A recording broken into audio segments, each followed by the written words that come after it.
Je le dis avec toute ma conviction, l'avortement doit rester l'exception, l'ultime recours pour des situations sans issue.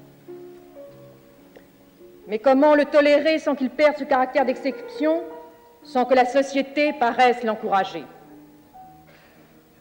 Je voudrais tout d'abord vous faire partager une conviction de femme. Je m'excuse de le faire devant cette assemblée presque exclusivement composée d'hommes.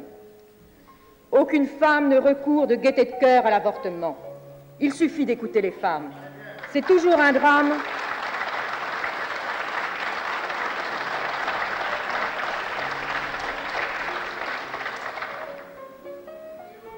C'est toujours un drame, cela restera toujours un drame.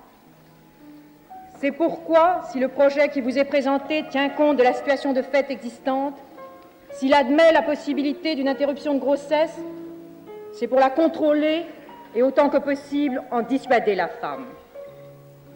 Nous pensons ainsi répondre aux désirs, conscients ou inconscients, de toutes les femmes qui se trouvent dans cette situation d'angoisse, si bien décrite et analysée par certaines des personnalités de votre commission spéciale a entendu au cours de l'automne 1973.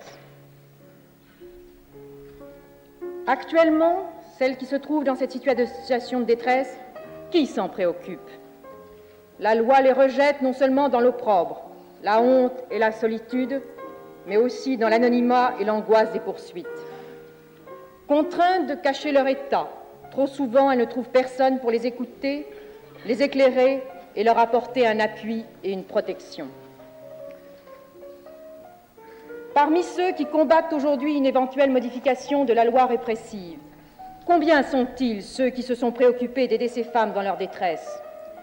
Combien sont-ils ceux qui, au-delà de ce qu'ils jugent comme une faute, ont su manifester aux jeunes mères célibataires la compréhension et l'appui moral dont elles avaient un si grand besoin?